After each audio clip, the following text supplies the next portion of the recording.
ومرحبا بكم أصدقائي في هذه النشرة الجوية الجديدة من خلال أن تعرفوا معكم على توقعات الأحوال الجوية بالنسبة للمناطق البلاد ديالنا اليوم الثلاثاء اليوم الأربعاء وتوقعات الأيام القادمة. ونبدأ تفاصيل هذه الأحوال الجوية بصور القمر الصناعي، وهي صور مباشرة في هذه اللحظات التي نتكلم فيها. مجموعة من السحب تغطي العديد من المناطق في هذه اللحظات التي نتكلم فيها، وهذه السحب تمر على الأطلس الكبير والأطلس المتوسط، وكذلك تمر على المناطق الشمالية ومجموعة من مناطق سوس. سحب كثيفة لكن تقريبا بدون أمطار، ربما احتمال تشكل سحب رعدية في هذه الظهيرة والمساء. يبقى احتمال وارد إن شاء الله على مجموعة من المناطق والمرتفعات. إذا احتمال تشكل سحب رعدية في هذه الظهيرة والمساء على المرتفعات الأطلس المتوسط. احتمال عواصف رعدية جهة إفرانس كورامداز، بعض مناطق خنيفرة زاوية الشيخ وبعض مناطق أزيلال. احتمال زخات رعدية كذلك جنوب تازة بمناطق بغرة ورأس القصر، مناطق المريجة دبدو عاصف، مناطق تاكفيت ومناطق النعيمية واد الحمر جنوب وجدة بجهة جرادة. احتمال زخات رعدية كذلك على بعض مناطق تيمنديت ومناطق كنول لتكاسيطة طرجيست وإساكن بهذه المرتفعات الشمالية للبلاد.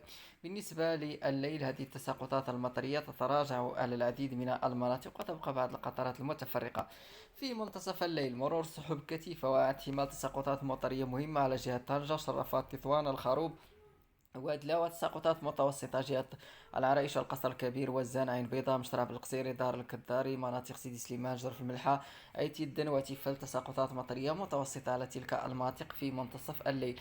بعد منتصف الليل تستمر هذه الأجواء الممطرة جهة تطوان بزخات رعدية على شفشاون على وادلا وعلى الخروب على تطوان وكذلك الشرافات للميمونة القصر الكبير وزان. تساقطات مطرية مستمرة إلى غاية الصباح. العواصف الرعدية متواصلة في الصباح على طنجة على تطوان الشرافات الخروب أصيلة ودلو مع قطرات متفرقة وزان مشرب القصيري والقصر الكبير وباقي المناطق الأخرى. نرى الصورة بصفة عامة. سنجد أن الأجواء إن شاء الله في الصبيحات تصبح صافية على المناطق الوسطى وغائمة على شمال البلاد الشرقي جهة بركان ناظور الدريوش تورير حسيمة. سحب كثيفة بدون أمطار نجدها كذلك على تاونات فاس وتازة ومناطق رتوام سيدي سليمان مناطق الرباط القنيطرة الدار البيضاء بالرماني القارة وبرشيد واسطات ولاد فرج الجديدة الوالدية سيدي بنور. سحب كثيفة بدون أمطار ما عدا كما قلنا على أقصى شمال غرب البلاد جهة طنجة وأصيلة والعرائش وتطوان. احتمال تلك السحب أن تكون ممطرة.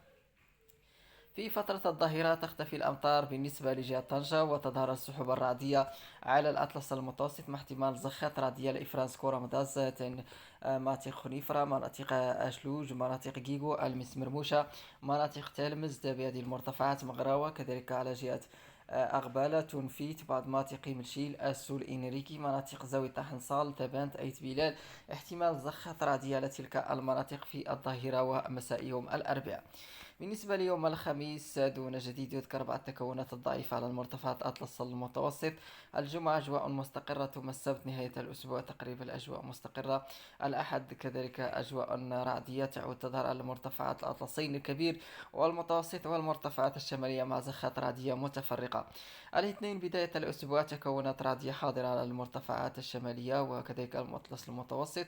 الثلاثاء أجواء مستقرة. الأربعاء تكونات رعدية على الأطلس الكبير ومجموعة من المناطق المجاورة ربما حتى الأطلس الصغير قد تشمل بعض الأجواء الرعدية. على العموم توقعات بعيدة وتشير إلى إمكانية تشكل سحب رعدية على المرتفعات والمناطق المجاورة. سنتطرق لتفاصيلها إن شاء الله في نشراتنا القادمة. إذا فيما يخص درجات الحرارة بالنسبة لمناطق بلادنا فالأجواء تعرف أجواء حارة بالنسبة لمناطق بلادنا خلال هذه الأيام. ما زالت درجة الحرارة ربما تنخفض قليلا درجات الحرارة مقارنة بالأيام السابقة. إذا تتراجع إن شاء الله على العديد من المناطق والسهول الغربية درجات الحرارة خلال يوم الأربعاء.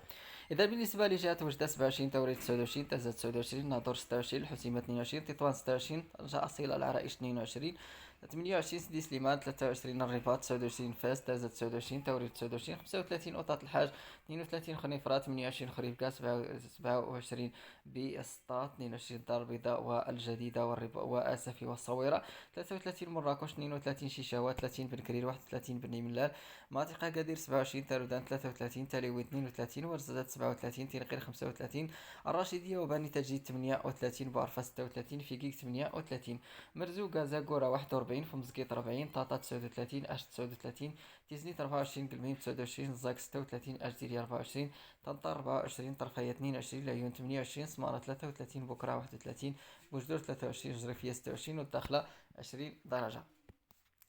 هذا بالنسبة ليوم الأربعاء. بالنسبة ليوم الخميس فالأجواء الحارة تستمر على الجنوب الشرقي، بينما المناطق الوسطى فتبقى معتدلة درجات الحرارة. بالنسبة ليوم الجمعة دائما الجنوب الشرقي والمناطق الشرقية هناك أجواء حارة. بالنسبة لباقي المناطق الأخرى الأجواء معتدلة. تستمر الأجواء المعتدلة بالنسبة للمناطق الوسطى كذلك خلال يوم السبت، مع ارتفاع في بالنسبة لجهة تازة، جهة توريت، وطاط الحاج 40 درجة، مرزوقة، زاكورة كذلك في حدود 40 درجة.